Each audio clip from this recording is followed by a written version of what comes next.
Bonjour à tous, bienvenue à cette 4e édition du concours Clair-Obscur, un concours de court-métrage en ligne, organisé conjointement par l'ADEME et le Clair. L'objectif du concours est de valoriser les thématiques en lien avec la maîtrise de l'énergie, les énergies renouvelables, la mobilité et plus largement l'environnement et la transition énergétique. Alors cette année, on a 27 films candidats, plus de 2650 votes se sont exprimés en ligne. Et nous sommes ici pour remettre 4 prix, 3 prix issus des votes des internautes, donc qui sont exprimés au cours des dernières semaines sur le site du Clair, et un prix spécial du jury, composé de représentants de l'ADEME, du Clair, mais également de nos partenaires, l'Institut Éco-Conseil, le festival Green Up Economy, festival online de développement durable et de green economy, du magazine écologique et des agences What's New et Obob.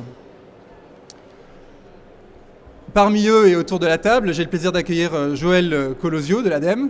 Bienvenue Joël. Bonjour. Et Anne-Laure Détilleux du Green Up Festival. Bonjour. Est-ce que vous pourriez peut-être nous présenter en 2 mots votre festival ? Alors, le Green Up Film Festival, c'est un festival qui se déroule online, c'est-à-dire que l'on peut visionner des documentaires sur Internet et qui est à destination de tout type de public. En plus des documentaires, on apporte des astuces et des conseils pour modifier ses actions au quotidien. Donc c'est un petit peu le concours jumeau, si on peut dire, de Clair-Obscur. Et puis bien sûr, moi-même, Guillaume Massiel, chargé de communication au Clair. Alors sans plus attendre, je vous propose d'accueillir immédiatement Timothée Fayet, qui est le lauréat du 3e du 3e prix des internautes, pour son film « 5 choses anodines qui peuvent changer le monde ». Bienvenue. Bonjour. Bienvenue Timothée. Donc 5 choses anodines, 5 choses apparemment simples, mais qui sont finalement pas si simples, mais pour changer le monde. Ouais, changer le monde, c'est peut-être un peu un grand mot, mais effectivement, 5 petites choses, 5 objets ou choses du quotidien qui peuvent améliorer les choses si on réfléchit bien. Effectivement, il y a le vélo en termes d'énergie. Alors, on va le voir si tu veux bien, on va lancer le film et on en discute après. Donc immédiatement, 5 choses anodines qui peuvent changer le monde.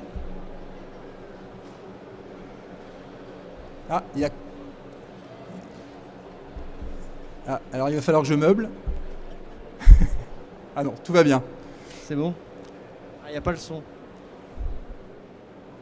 Le vélo, le transport de l'avenir. Sport, santé et écologie. Agir localement et ne plus utiliser la voiture pour les courts trajets et ainsi réduire les besoins en carburant. C'est logique, facile, mais faisons-le, diantre. L'alternateur. L'alternateur ? Eh oui, utilisable pour produire de l'électricité. En effet, c'est l'élément de transformation électrique des éoliennes. Un objet simple et qui ne coûte pas cher. On peut même le trouver en casse auto. Avec un peu de bricolage, fabriquer une éolienne ou un alternateur couplé à un vélo pour produire de l'électricité et le stocker dans des batteries et alimenter vos objets électriques basse consommation. 3. La LED, l'éclairage du futur, avec une durée de vie pouvant aller jusqu'à 50 ans.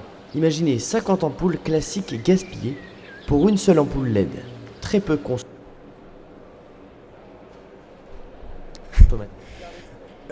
Donc c'était un bel extrait. Alors Timothée, la première question que j'ai envie de vous poser, comment vous est venu ce film, l'idée de ce film ?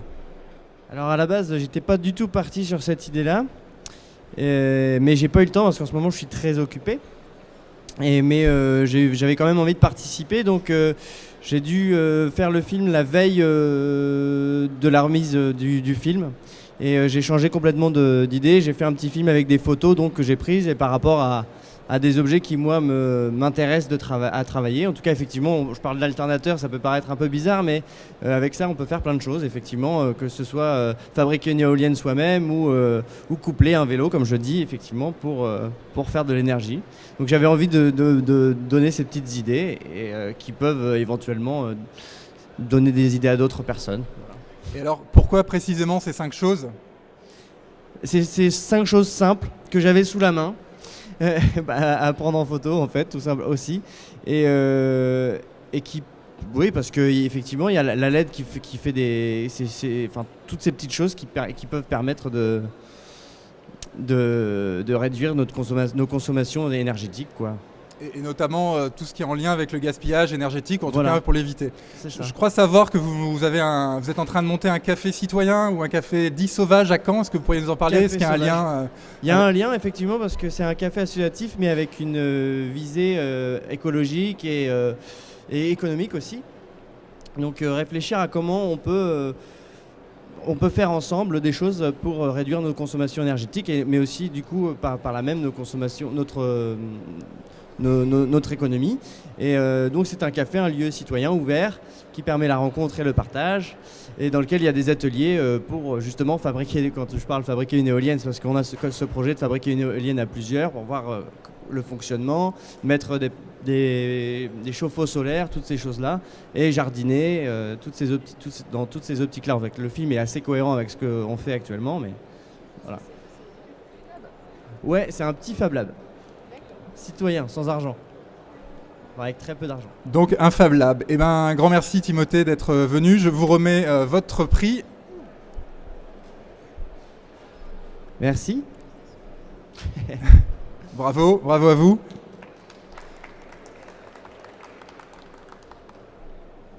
Et j'appelle à présent Alexis Emberger pour son film On ne badine pas avec l'aérosol qui a reçu le 2e prix des internautes. Bonjour. Bienvenue, bonjour Alexis. Alors votre film, en 2 mots, c'est donc l'histoire d'une cité, une commune qui n'abrite pas uniquement des hommes, mais aussi des aérosols. Tout à fait. Des aérosols et des particules, et donc on va voir comment elles se forment, comment elles voyagent, et quels sont leurs effets sur l'environnement. Donc on regarde tout de suite, on ne badine pas avec l'aérosol.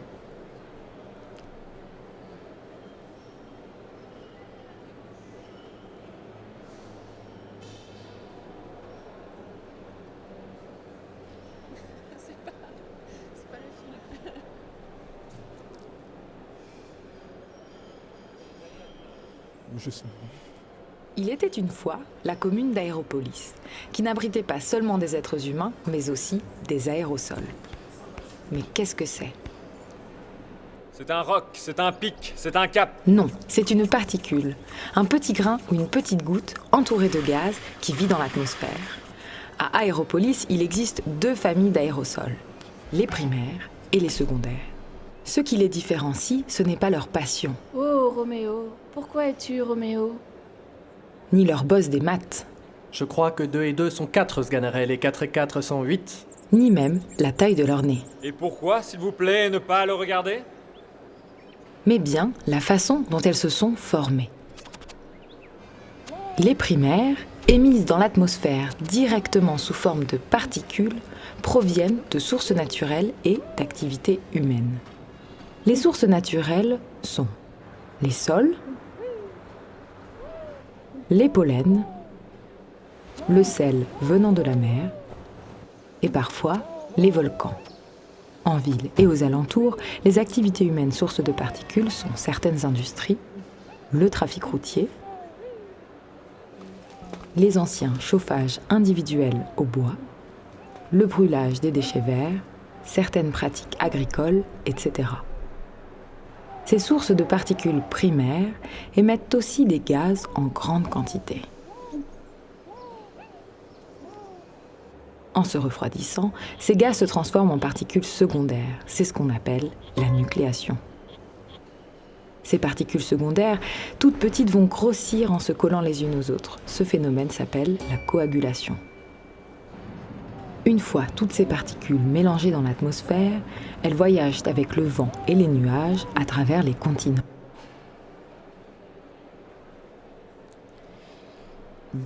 Donc un bien beau film. Je pense que Joël voulait peut-être poser une question à Alexis. Oui, comment on arrive à matérialiser un sujet comme ça qui finalement les particules on les voit rarement? Est-ce que c'est difficile de rendre un sujet complexe assez ludique et pédagogique? Ça demande déjà la collaboration, moi qui suis scientifique, et de Fanny Mazoyer avec qui on a fait le film, qui est en école de cinéma.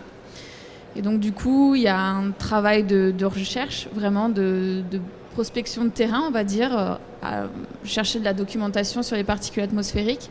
Et ensuite, un gros travail de vulgarisation qui n'est pas des moindres, puisqu'en fait, c'est difficile d'expliquer des choses compliquées, qu'il faut intervenir plusieurs notions de l'atmosphère, enfin différents processus, et qu'il faut imaginer une autre manière d'expliquer pour le plus large public. Il me semble qu'on voit des matériaux de recyclage. Est-ce que vous avez porté une attention aussi particulière sur Tout à fait. ce sujet-là? Oui, tout à fait. En fait, le but, quand on voulait créer ce petit film d'animation, c'est effectivement utiliser des matériaux qui sont peut-être destinés à aller à la poubelle, donc des bouts de tissu, une boucle d'oreille esselée, des feuilles mortes, de la terre. Il y a quoi d'autre? Il y a du carton, il y a des vieilles boîtes en plastique, il y a des personnages de Kinder Bueno aussi, enfin de Kinder Surprise qu'on a peint pour faire la statue. Pas de marque ici, attention. Ah, désolé. Je plaisante. Enfin, je trouve que ce film est assez précurseur, en tout cas du point de vue de l'ADEME et de la manière dont on va travailler de plus en plus sur les sujets d'économie circulaire. On voit bien que là, on part de l'air pour arriver à des matériaux recyclés, donc c'est vraiment une qualité de ce film. Est-ce que on voit bien que le sujet n'est pas uniquement local, hein, puisque sur le film, on voit que ces particules voyagent. Est-ce qu'il n'y a pas un avenir à ce projet, pas uniquement le laisser sur un territoire franco-français? En fait, on en a fait une version anglaise et il y a un monsieur qui est un ponte de la qualité de l'atmosphère en Europe qui nous a demandé une version espagnole. Donc, on fera une version espagnole incessamment sous peu et très certainement aussi une version chinoise. Et avec Fanny, nous désirerions effectivement continuer à créer ce genre de film pour parler de science, de l'environnement et destiné à un large public, tout en utilisant des images ludiques et agréables à regarder afin de divertir le public, le plus large public possible. J'aurais une question sur l'utilisation de la technique stop motion. Pourquoi finalement cette technique et ce que ça apporte, quelle est sa spécificité? Alors, le stop motion, ça permet de créer ce qu'on veut, finalement, parce que tout l'univers, tous les objets, c'est nous-mêmes qui les avons créés à partir d'objets de récupération. Et ça permet... c'était une technique qui nous intéressait, qui est assez difficile, puisque elle représente... pour faire une seconde de film, ça demande de faire 12 images, donc 12 photos, et de bouger petit à petit chaque élément du décor ou chaque objet. Donc c'est quelque chose de très long, il faut être patient. Mais les possibilités sont immenses. On peut très bien faire du stop motion avec des objets, avec de la pâte à modeler, ça laisse une réalisation très diverse. Et alors, la dimension théâtrale est importante. Est-ce que vous pourriez nous expliquer aussi ce choix? Pourquoi avoir fait appel à cette dimension-là? Alors, comme je l'ai dit, je suis scientifique, Fanny est plutôt dans les métiers de l'art, donc on a voulu vraiment réunir l'art et la science, puisque finalement, c'est deux matières qui sont complètement découplées, on a l'impression qu'elles sont complètement découplées, mais pas tant que ça, parce que le chercheur est un peu un artiste et l'artiste un peu un chercheur, et on trouvait aussi que ça pouvait être agréable pour le public de regarder, quelque chose de théâtral, parce qu'on va au théâtre pour se divertir. Et donc, on avait envie qu'on regarde nos films pour se divertir aussi, tout en apprenant quelque chose de l'environnement et pour nous. Combien de temps vous a pris cette mise en scène, finalement? Ouh là là. Alors, de la création du projet jusqu'à maintenant, on a 1 an et demi. Et le tournage, rien que de créer les images, ça nous a pris vraiment 2 mois à temps plein et 3 personnes. Et ensuite, donc ça c'est pour le tournage, mais vous avez aussi le montage, vous avez la création des décors qui nous a pris un bon mois, 2 mois facile aussi. Et le son, il y a tout le pré- et post-production qui était assez long. Donc un projet de 1 an et demi, voilà. Très bien. Et je crois que vous avez le projet, comme vous le disiez, de créer peut-être une structure pour... produire demain d'autres films, parce que c'est déjà le deuxième, je crois. Oui, voilà, c'est le deuxième. Le premier a été aussi créé avec Fanny sur mon sujet de thèse, sur les particules atmosphériques qui sont déposées dans les océans et qui servent de nourriture au phytoplancton. Et en fait, on aimerait effectivement créer une petite société qui s'appelle Les Pliplettes avec 3 T. Donc voilà, lespipettes.com. Et on aimerait justement pouvoir avoir la chance de créer d'autres films sur les problèmes environnementaux. Donc on pense peut-être à créer un film sur le 7e continent, donc le continent de plastique qui est au milieu du Pacifique, qui fait 5-6 fois la superficie de la France. Pourquoi pas sur l'ozone troposphérique aussi, qui est une source de pollution de plus en plus importante et générée par les voitures. Enfin, pour la plupart, enfin, de façon prédominante par les voitures. Et donc voilà, on aimerait tenir au courant les gens de pollution, de grandes pollutions que le large public ne connaît pas forcément, ou alors s'ils connaissent, ils ne se sont pas forcément intéressés parce que ça voulait dire lire des articles. Et là, en 5 minutes, ils peuvent avoir les notions de base. Très bien. Oui, Joël. Je vais juste compléter parce que vous ne le dites pas, mais votre premier film a déjà été primé par un festival du CNRS, ce que j'ai vu récemment en regardant tout ça. Donc double félicitations en tout cas. Merci beaucoup. Bravo à vous et on attend avec impatience donc peut-être le 3e opus sur le 7e continent. Avant de vous rasseoir, je vous donne votre prix. Merci beaucoup. Merci à vous. Et bonne journée. Merci, bravo.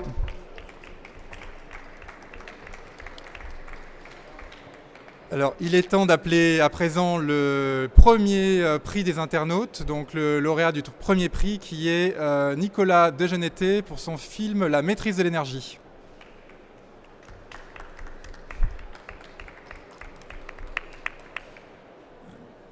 Bienvenue Nicolas.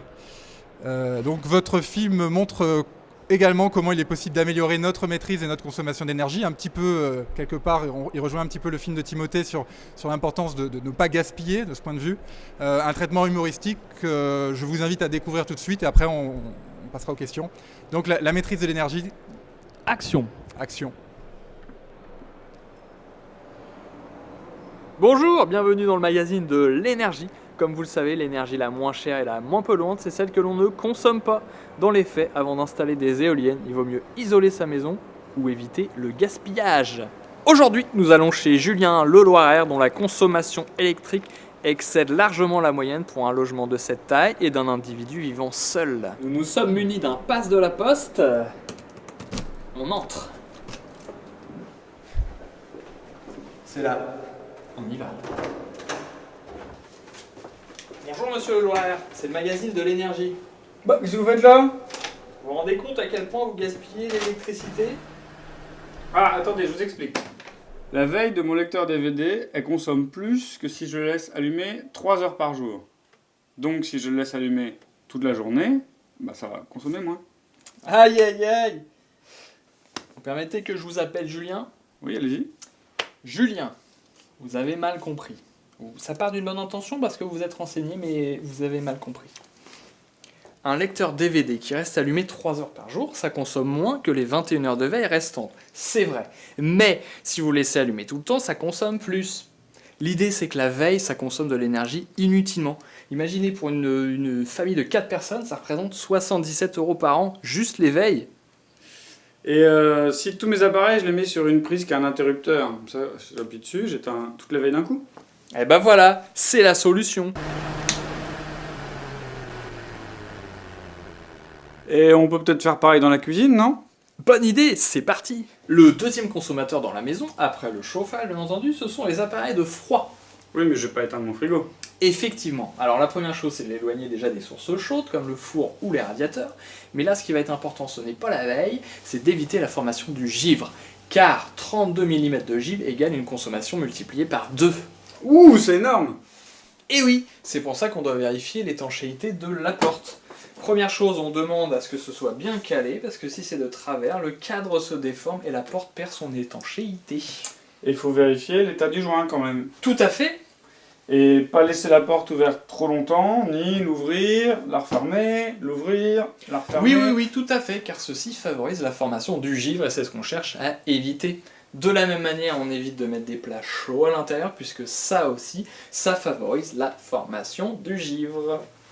Troisième élément sur lequel on peut faire des efforts, Julien, les appareils de lavage.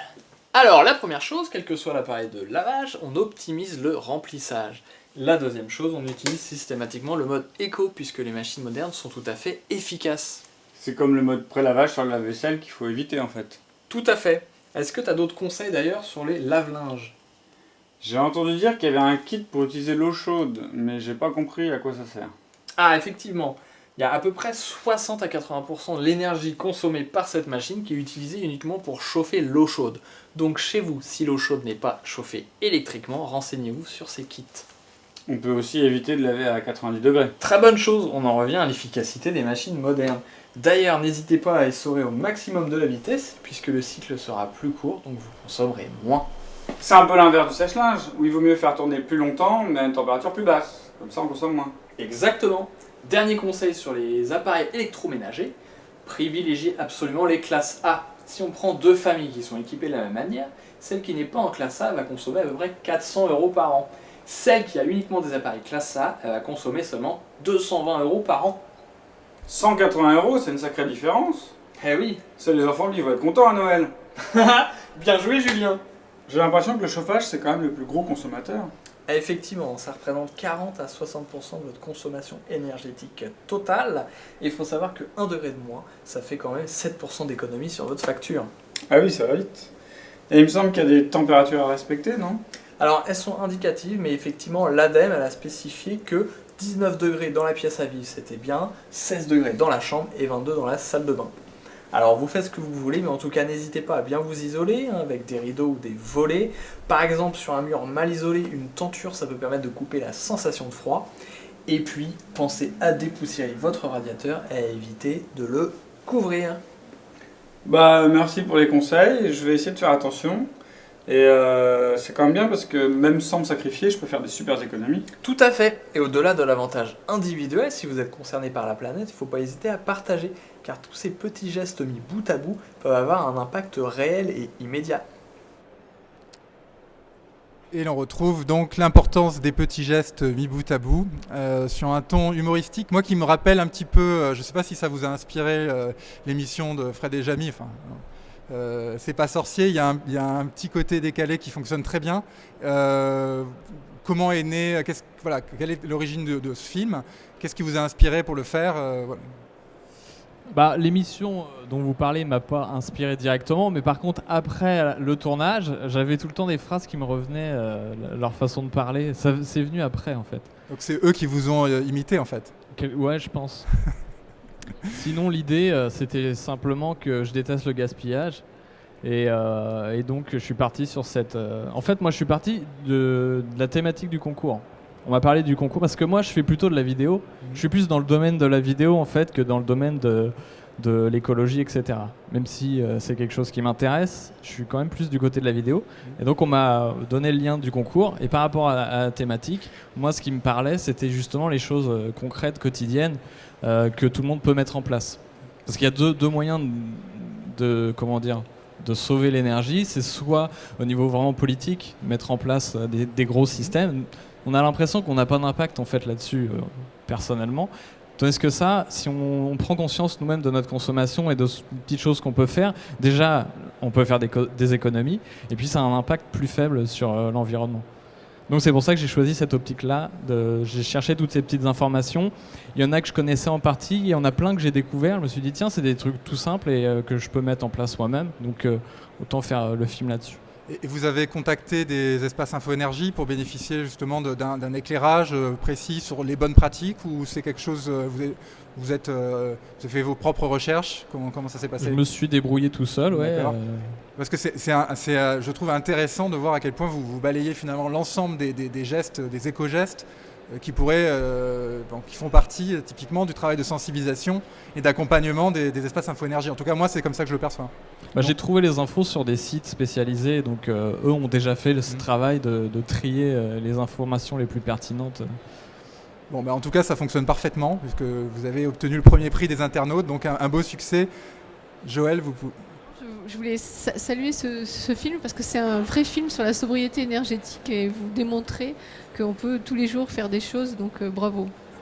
C'est vrai que c'est tout con, mais quand je vois chez quelqu'un toutes les lumières allumées dans toutes les pièces, c'est un truc qui m'énerve parce que ça sert à rien et c'est du gaspillage. Enfin, fermer un interrupteur, ça demande que dalle et voilà, c'est des petites choses. Mais c'est vrai que mis bout à bout, par exemple, moi je fais une émission de jeux vidéo, c'est un domaine qui n'a rien à voir.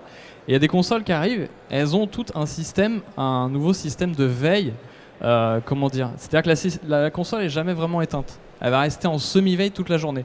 Donc, ce qui fait une veille énorme. Et là, je voyais sur les sites spécialisés, ils s'amusent à calculer pour dire aux gens, si vous achetez cette console, ça va vous faire que 15 € de plus à l'année de l'électricité. Et imaginez les millions de personnes qui vont utiliser ces machines, l'impact énorme que ça va avoir sur la consommation globale. Et ça, je trouve ça dommage de réduire cette question-là à se dire bon, 15 € par an, je m'en fous, je les mets. Mais les gens se disent pas ouais, mais je pourrais très bien l'éteindre. En fait, la console, elle marche, hein, tu peux l'éteindre complètement toute la journée.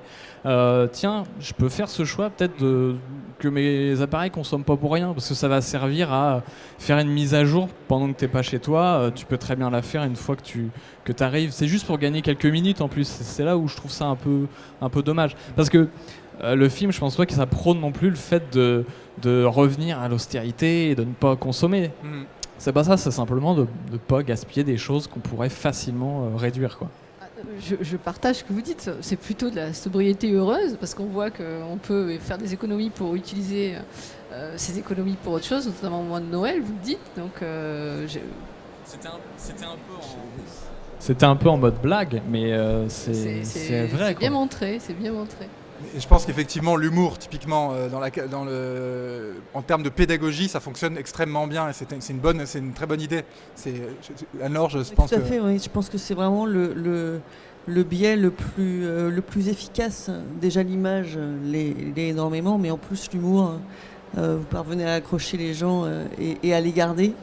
Parce qu'on a malheureusement très souvent des films, moi je m'occupe d'un festival aussi de films, donc des films qui sont un peu longuets, alors qui expliquent aussi très bien, hein, mais qui sont, à partir du moment où on fait de la sensibilisation, si on ne le fait pas sur un air un peu léger, ça devient vite indigeste. Et là, ça passe tout seul. Et en plus, on a appris plein de choses. Et en quelques minutes, c'est vraiment très bien fait, je trouve. Très bien. Bravo à vous. C'est vrai que c'est pas évident, parce que moi, du coup, j'ai plus le regard, on va dire, audiovisuel. Et effectivement, les films institutionnels, c'est souvent... moi, par exemple, j'ai pas envie de faire de films institutionnels, parce que c'est vraiment triste. Et c'est pas évident comme forme à trouver. C'est-à-dire que moi je suis pas... totalement satisfait de la forme du film pour faire passer le message. Je me dis qu'on peut faire mieux que ça encore. Et c'est vrai que c'est quelque chose qui n'est pas beaucoup traité, et je pense qu'on peut faire... Parce que la pédagogie, c'est aussi quelque chose qui m'intéresse. Mais alors que dans le film institutionnel, on pourrait très bien utiliser l'humour aussi. Je vois pas pourquoi. Oui, exactement. Il y a pas rien n'est figé. Hein, et malheureusement, la plupart du temps, les films institutionnels sont... on s'endort un peu, hein, franchement. Donc, au contraire... Oui, c'est dommage, puisque le but, c'est de faire passer un message. Absolument. La communication, mais absolument. s'arrête moi, je très me vite, souviens quoi. alors c'est pas du cinéma, c'est pas du film, mais je me souviens de cette publicité. C'était pour la prévention routière, complètement décalée, avec Karl Lagerfeld. La photo, Karl Lagerfeld avec son gilet jaune, là, qui disait c'est moche, mais c'est efficace. Voilà, c'est de l'institutionnel, mais c'est drôle. Et donc, voilà, ça, et on s'en souvient. Bon, après, c'est vrai qu'on est sur des thématiques qui peuvent être complexes, donc la difficulté, c'est aussi de le manier de manière de trouver un équilibre. Ouais, tout à fait. Non, là, l'équilibre, il est bien trouvé. Donc, vous pouvez continuer et proposer aux institutionnels vos projets. Ça marcherait. C'est certain, oui. Et ben, bon vent à vous. Je vous remets donc, Merci. comme aux autres lauréats, votre prix. Merci Nicolas. Bravo. Bravo à vous.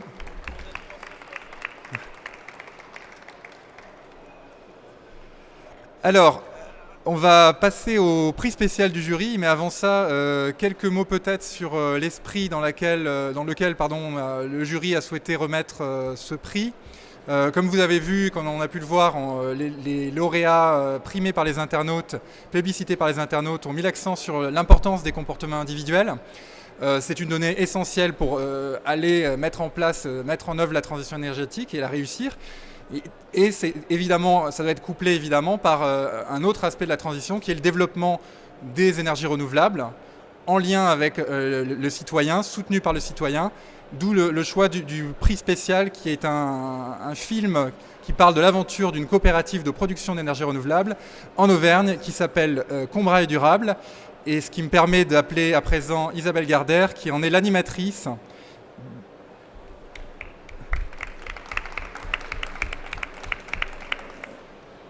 Bienvenue à vous. Bonjour, merci. Alors donc, Combrailles Durable, on va le voir dans quelques instants, en quelques mots, c'est l'aventure d'un groupe de citoyens auvergnats. Je crois que c'est au nord du parc des Volcans d'Auvergne. Oui, la dernière commune du parc. La dernière commune du parc. Et donc, un beau jour, ce groupe de citoyens décide d'agir, d'apporter sa contribution à la transition énergétique. Et on va voir comment, en images.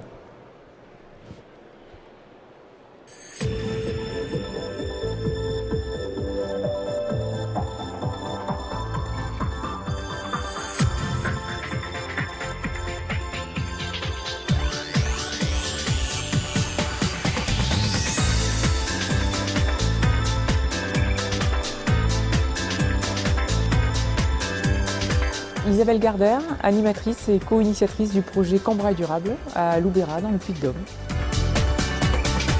Je suis prof de maths et physique, aujourd'hui à temps partiel de façon à pouvoir consacrer un peu de temps pour la structure Combrailles Durable. Je suis arrivée dans la région Auvergne il y a une quinzaine d'années pour des raisons familiales. Alors pourquoi adhérer à un projet Combrailles Durable? C'est pour nous, porteurs du projet. Je dis nous car nous sommes très nombreux, nous sommes de très nombreux coopérateurs aujourd'hui. C'est pour nous un des moyens d'action concrète sur notre territoire en faveur des énergies renouvelables. Le but de Combrailles Durable, il est très simple. Il est de dire mettons-nous ensemble pour ensemble être capables de produire des énergies renouvelables, chose que nous ne pourrions pas faire si nous étions tout seuls. Chacun sur sa maison a la possibilité éventuellement de produire des énergies renouvelables, mais c'est difficile. C'est techniquement difficile, c'est économiquement très difficile.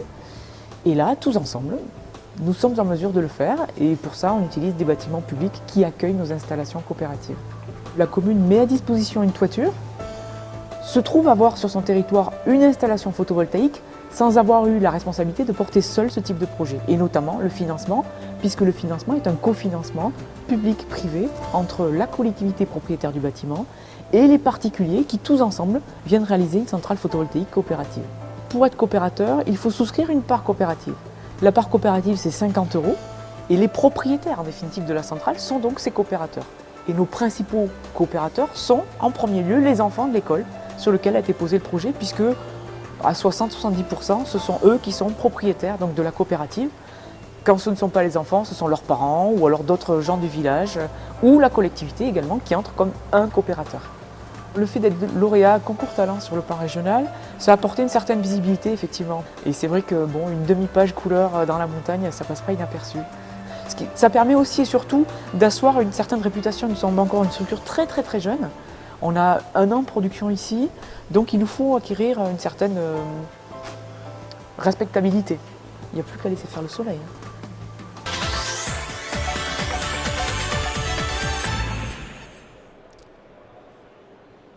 Donc, Combrailles Durable. Isabelle. Oui. Alors, où en est-on aujourd'hui? Qu'est-ce qui fonctionne? Qu'est-ce qui produit? Combien avez-vous produit? Où on en est? Eh ben, on ne nous arrête plus, là, maintenant, on est lancé. Là, c'est un court-métrage qui avait été réalisé il y a quelques années déjà, il y a 1 an ou 2, je crois. On avait une centrale à production, celle qu'on voit sur les images. Aujourd'hui, on en a 7 en production pour 100 kilos qui produisent. Alors, 100 kilos, ça commence à faire un petit peu de production quand même. Pour parler en euros, ça fait 275 000 € d'investissement, donc qui sont financés en grande partie par nos coopérateurs, coopérateurs qui amènent une part ou 2 parts à 50 €. Mais on est de nombreux coopérateurs, on a passé le cap des 180 coopérateurs la semaine dernière. Félicitations. Voilà, donc petit à petit, on devient moins petit avec beaucoup de projets dans les tuyaux et notamment un doublement de la production prévu pour 2014 avec 4 toits de taille un peu plus importante cette fois-ci, mais toujours sur le même principe, des lycées, des écoles, des mairies. Et quel type de personnes, qui peut participer, qui peut vous rejoindre? Comment ça se passe? J'ai porté des bulletins de souscription, là, justement, si vous voulez nous rejoindre. C'est n'importe qui, en fait. Quand je dis n'importe qui, c'est vraiment n'importe qui. C'est-à-dire que les premières parts étaient numérotées, c'est les enfants là, qu'on voit qui sautent dans la cour de l'école, sont porteurs des premières parts. Très vite, ça a été leurs parents qui les ont rejoints, leurs grands-parents, les voisins, cousins, amis. Et puis, régulièrement, quand on ouvre le courrier, on a quelqu'un qui a téléchargé sur Internet des parts, des bulletins de souscription. On ne le connaît pas. On ne sait pas qui c'est, personne ne le connaît. Et il a choisi de nous rejoindre.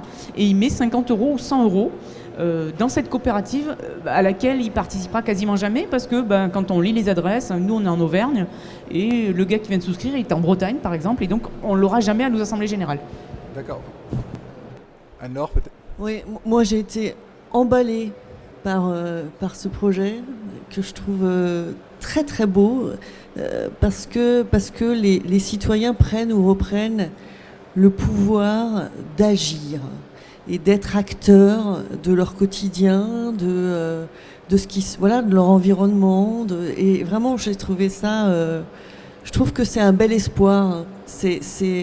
Alors, il se passe beaucoup de choses, de plus en plus de choses dans tous les domaines, d'ailleurs, pas seulement l'énergie, actuellement partout dans le monde, où les gens commencent à s'investir. Mais vous, c'est un des exemples. Et je trouve que c'est très très très encourageant. Et ça rejoint parfaitement ce que nous, on essaye de promouvoir au festival, qui est, citoyens, agissez, vous avez les moyens de le faire. Et donc c'est aussi pour ça que nous, on offre des solutions pour, en plus des films, pour que les gens puissent agir au quotidien, que ce soit à la maison ou de manière plus large. Et alors ce que je voudrais savoir, moi, c'est si moi je suis un village de France ou d'ailleurs, et si je veux faire la même chose, expliquez-moi comment ça se passe et comment je peux le faire. Alors très concrètement, le plus simple reste l'outil associatif, puisque c'est facile, tout le monde sait faire ça, c'est vite fait, puis c'est un vrai capital sympathie. Le plus simple, déjà, c'est de nous appeler parce qu'on va vous filer des tuyaux par téléphone, comme nous-mêmes avons reçu des tuyaux de d'autres personnes. On n'a pas inventé, on n'a fait que recycler de très bonnes idées qu'on a trouvées ailleurs. On n'a pas inventé l'eau tiède, il fallait aller vite, donc on a repris ce qui marchait ailleurs et on l'a mis à notre sauce. Donc en gros, il faut trouver un toit, il faut trouver 4 ou 5 personnes qui vont être le noyau dur, c'est le plus difficile dans une association. Il y a toujours quelqu'un qui veut bien être le vice-trésorier ou le vice-secrétaire, mais il faut trouver le président, le trésorier, le secrétaire. Et puis à partir de là, trouver le toit. Un élu, des élus sont souvent contents de voir émerger des projets comme ça sur leur territoire parce que du coup, quelque part, une partie d'un agenda 21 qu'ils ont écrit ou qu'ils n'ont pas écrit d'ailleurs, se met en route sans qu'ils aient eux-mêmes à se retrousser les manches. Parce que bien souvent, ils voudraient bien faire un agenda 21, mais il faut qu'ils gèrent les chiens écrasés, les ordures ménagères, les concessions au cimetière, l'état civil et compagnie. Ils peuvent tout simplement pas, notamment sur des villages. C'est là que c'est le plus difficile, sachant qu'ils n'ont qu'une secrétaire de mairie en général pour les seconder.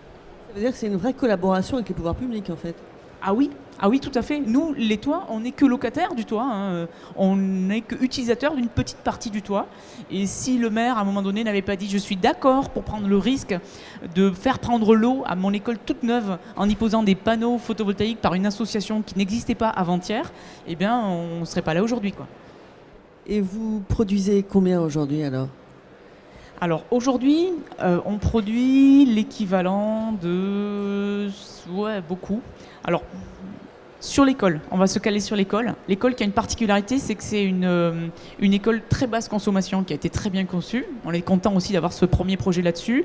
Mais c'est aussi une cuisine centrale bio, 100%, ça ne s'invente pas. On couvre, avec notre production en photovoltaïque, 75% de la totalité des besoins énergétiques de l'école. Donc déjà, c'est pas mal, même si ce n'est pas notre production qui est consommée.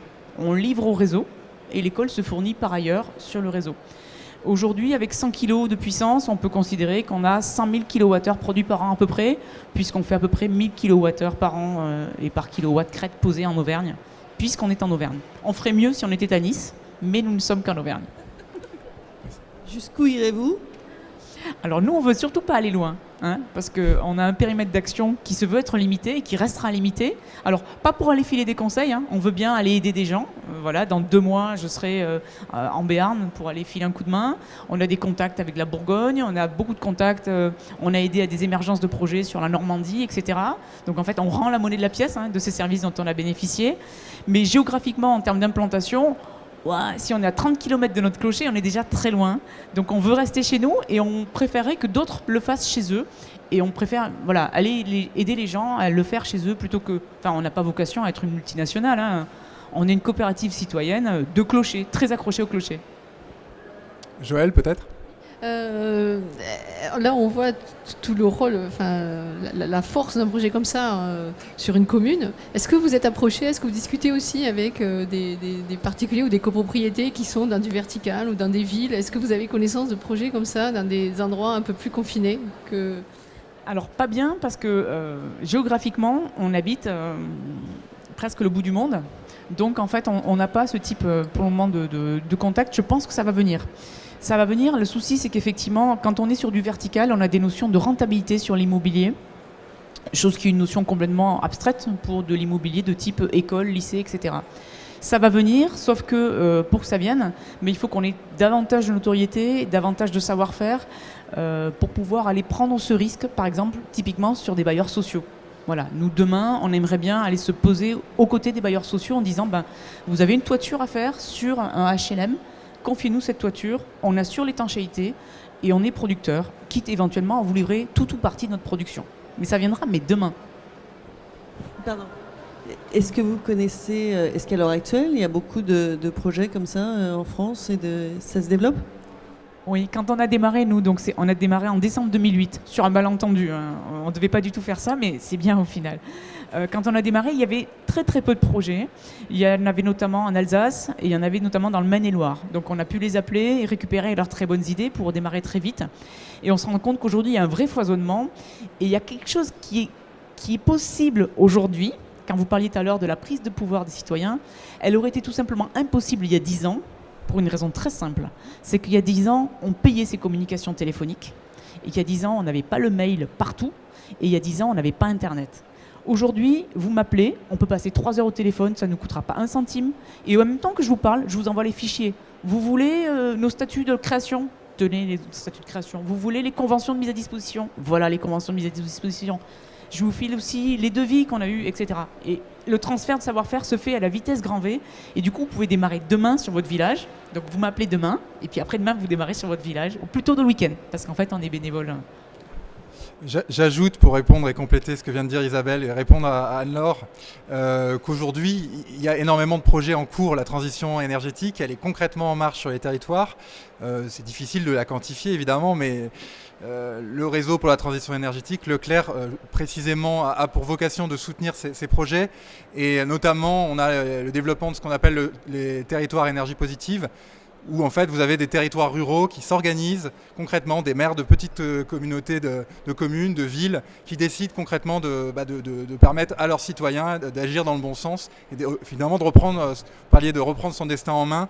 Voilà, il y a quelque chose de jubilatoire et qui est clairement en route aujourd'hui partout en France. Ce qui est vraiment très bien sur les énergies solaires, alors c'est vrai pour le solaire, je pense que ça deviendra vrai sur d'autres énergies, c'est que ce qui était techniquement pas évident et économiquement lourd à porter il y a 3-4 ans, aujourd'hui, voilà, pour faire 100 mètres carrés de solaire photovoltaïque, vous avez besoin de 30 000 euros, pas plus.